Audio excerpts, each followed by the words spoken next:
Hi friends, everybody hello, అందరికీ నమస్కారాలు. నేను చెప్పే ఒక చిన్న విషయం ఏంటంటే, అందరూ సమానమే అని ఆలోచించే వాళ్ళు ఉంటే నాకు కామెంట్ చేయండి. ఒకవేళ అది ఇష్టం లేకపోతే మనం వదులుకోవచ్చు, ప్రాబ్లం ఏం లేదు.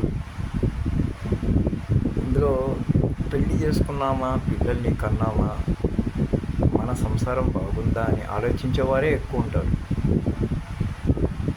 సొంత వారిని వదిలేసి మన కుటుంబాన్ని ఆలోచించే జ్ఞానం ఆ కుటుంబానికి ఉంటుంది. తప్పేం కాదు. బికాజ్ ఏంటంటే అది అదే అంతవరకే ఆలోచిస్తే దేశం గురించి ఆలోచించేవారు, ప్రపంచంలో ఉన్న వారి గురించి ఆలోచించేవారు చాలా అరుదుగా ఉంటారు మన జనం. డబ్బు అనేది గొప్పది కాదు. డబ్బు అందరికాడ ఉంటుంది. అడుక్కునేవాడికి మొదలుపెట్టి ఆఖరికి కుష్ఠరోగం వచ్చిన వాడి దగ్గర కూడా డబ్బు ఉంటుంది. డబ్బు అనేది గొప్ప విషయంగా, డబ్బు ఉన్నోడంతా అహంకారంగా బ్రతకడం అది న్యాయమే కాదు. ప్రతి ఒక్కరిని మనం ఏ రకంగా ఆలోచించాలో అది ఆలోచించినప్పుడే ఆ డబ్బుకు విలువ ఉంటుంది, మన పిల్లలకు ఆశీర్వాదం దొరుకుతుంది, అదొక జ్ఞానం ఉంటుంది. రెండవది ఏంటంటే, మేము పెళ్లి చేసుకున్నామా, పిల్లల్ని కన్నామా, బీఈ చేయించినామా, బీటెక్ చేయించినామా, ఎంబీఏ చేయించినామా అనేది గొప్ప అంశం. రేపు మనం మంచిగా ఉంటేనే ఆ పిల్లలకు మనలాంటి ఆశీర్వాదాలు వాళ్ళకు ఉండే ఏర్పాటు మనం చేసుకోవాలి. అంటే ఎదుటివాడిని మనం ప్రేమించడమే. ఎదుటివాడిని ప్రేమించి ఎదుటోడి ఒక భగవద్గీతలో కూడా ఒక మాట అన్నారు. ఏమన్నారు తెలుసా? అంత రాముడు వనవాసంకి వెళ్ళాడు, కానీ రాముడు వనవాసం వెళ్తుంటే ఆయనకి ధన సహాయం ఎవరు చేసిండు అంటే అర్జునుడు అని చెప్పింది మహాభారతం. కానీ ఇందులో మరి ఏకలవ్యుడి పేరుందా? మరి ఏకలవ్యుడే మొత్తం ప్రపంచంలో ధనవంతుడు. ఆ ఏకలవ్యుడి పేరే లేదు. సహాయం చేసేవాడి పేరు లోకం జ్ఞాపకం ఉంచుకోదు. ఏడో మధ్యలో వచ్చి గాలికి పోయే కొంప ఏదో కంపకు తగిలింది అని ఏదో అంటారు కదా, అది ఒక సామెత ఉంది.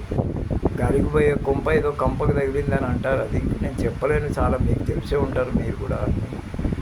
అలాగే అర్జునుడు సాయం చేసిండు, అది చేసిండు యుద్ధంలో రాముడికి, అవన్నీ వద్దండి. అసలు వాళ్ళందరికీ సాయం చేసిన ఏకలవ్యుడి పేరు ఎప్పుడన్నా మనం తెచ్చుకొని ధ్యానించామా? భగవద్గీత తెరిచి చూసుకోండి మీరు. ఈ అధ్యాయాల్లో కూడా మీకు చెప్తాను ఇదంతా జ్ఞానం. మీరు నా కొడుకు అది చదువుతుండే ఎంత మన ఇంటికే. రేపు నువ్వు ఉండవు.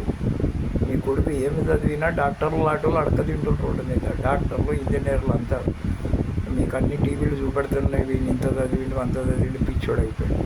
అది కదా, చిన్నప్పటి నుంచే మనం జ్ఞానం నేర్పిస్తే ఎదుటోడికే మనము ఎదుటోడు వద్దు, మనమే కావాలా, మన జీవితం కావాలంటే ఎలాంటి ఆశీర్వాదాలు మీకు దొరకవు. దయచేసి ప్రతి ఒక్కరూ, నేను అనేది ఏంటంటే, నేనేదో మిమ్మల్ని హెచ్చరిస్తున్నాను మీరు అనుకోవద్దు. ప్రతి ఒక్కరికి మనం ఒక జ్ఞానంగా, ఒక ధ్యానంగా, ఒక సహాయపరిగా, లేకపోతే ఒక మర్యాదపూర్వకంగా నడిచిన ఒక ఆ ఆశీర్వాదాలు అందరికీ ఉంటాయని నేను అనుకుంటున్నాను. As per my knowledge, as per a philosophy of Bible and Quran and Bhagavad Gita, ఇదే నా ఉద్దేశం. ఎవరిని పడితే ఏది కూడా మనం ఆలోచించినా ఏది కూడా మనం చేయలేము. జీవితంలో మోడీ కూడా ఏం చేయలేడు. ఛాయ్ అమ్ముకున్నాడు దేశాన్ని వెళ్తుండ అంటుండ్రు. ఆయన అదృష్టం అది. అర్థమైందా? ఎక్కువ చదువుకొని కూడా రోడ్డు మీద ఉన్న వాళ్ళు ఉన్నారు, కానీ ఛాయ్ అమ్మినోడు దేశాన్ని వెళ్తుండ అంటున్నారు. చాలా ఉన్నాయి, చాలా వీడియోస్ వస్తూ ఉంటాయి. ఛాయ్ అమ్ముకున్నాడు దేశాన్ని వెళ్తున్నాడు, దేశాన్ని అమ్ముతాడు. కాదు, అమ్మేటోడైతే దేశానికి రాజు కాడు. ఏదైనా ఒకటే, మనం మన జ్ఞానం ప్రకారం నడిచినప్పుడే. అంతేగాని అది ఇప్పుడు ఆయన అంత ఛాయ్ అమ్ముకున్న దేశానికి రాజేయండు. నువ్వు అవుతావా? నీతో అవుతుందా? నీ పిల్లల్ని బీఈ చేయించినా, బీటెక్ చేయించినా, ఎంబీఏ చేయించినా నీ పిల్లలు అట్లాంటి రాజరికానికి వస్తారా? రెండు పెద్ద ఉద్యోగాలు దొరుకుతాయా? అడక్క తింటున్నారు, రోడ్ల మీద బిచ్చమెత్తుకుంటున్నారు. అలాంటి పౌరుషాలకు పోకండి. ప్రతి ఒక్కరికి మర్యాద ఇవ్వండి. ప్రతి ఒక్కరికి జ్ఞానంగా బ్రతికితే దేవుడు ఆశీర్వాదమే మన పిల్లలకి, మన తల్లిదండ్రులకి, మీకు, మీ కుటుంబానికి అందరికీ ఆశీర్వాదాలు ఉంటాయని ఈ వీడియోని పూర్తి చేస్తున్నాను.